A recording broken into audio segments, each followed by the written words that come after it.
وہ ہو ہی نہیں سکتا جو نماز کو ترک کرے. عزادار کبھی نماز کو ترک نہیں کر سکتا، اور حقیقی عزادار، حقیقی نمازی عزاداری کو ترک نہیں کر سکتا. اگر حقیقی نمازی ہے تو عزاداری کو ترک نہیں کر سکتا، حقیقی عزادار ہے تو نماز کو ترک نہیں کر سکتا. بس دوستو اور عزیزو، ہمارے یہاں مجالس کا یہی پیغام ہے، شاید شبیداری کا یہ پیغام ہو کہ ہمیں مکتب اہل بیت کے لیے باعث زینت بننا ہے، بدنما داغ نہیں بننا ہے. آن لائن چلے آپ نے سماعت فرمایا انہوں نے بہادرہ کو، خدا سلامت رکھے تمام خادمداروں کو، تمام شعراء کو. یہ جو آج کی عبادت ہے، یہ عبادت شبیداری جو ہم کر رہے ہیں، یہ شعراء کے توسط سے کر رہے ہیں.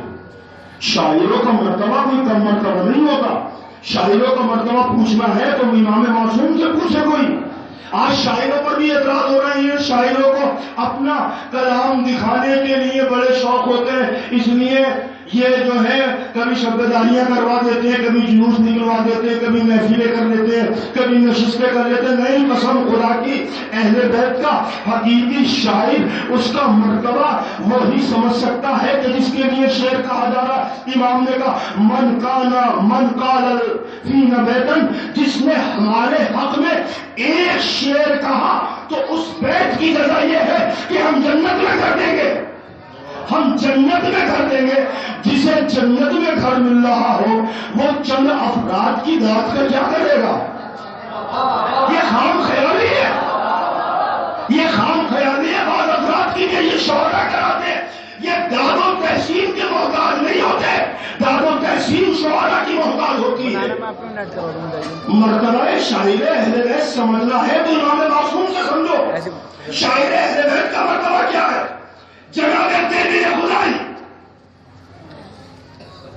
انہوں نے پہلے وجہ نہ دیا، یقیناً بات کچھ طویل ہو گئی، لیکن کیا کروں، یہ ایک بات ہے کہ جو میں نے ابھی مولانا امام حیدر خدا سلامت رکھے ہوئے انہی نے مجھے دکھائی کہ دیکھیے نیٹ پر جلدی جلدی باتیں چل رہی.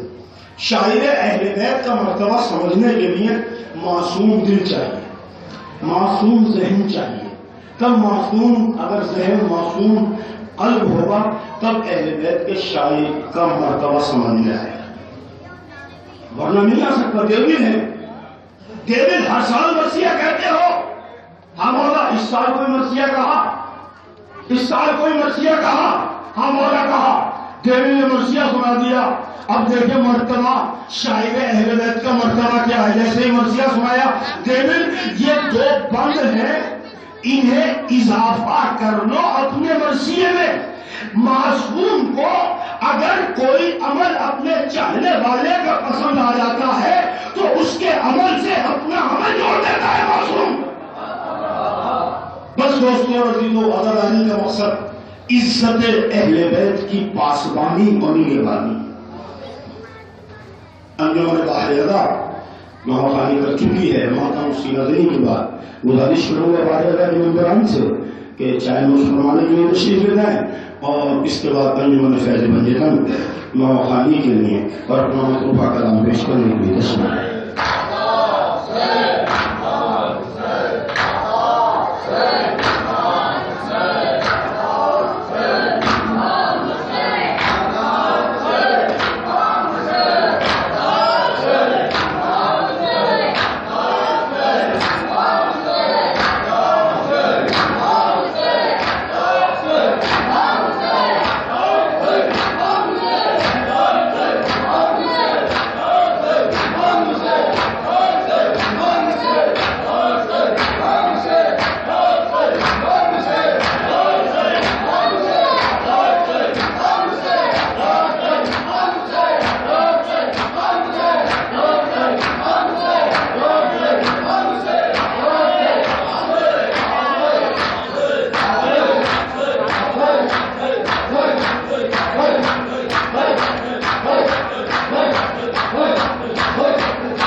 انہوں نے میں نے پہلے بندگانی معلوم کرنے کے لیے تشریف لے آئے ہیں.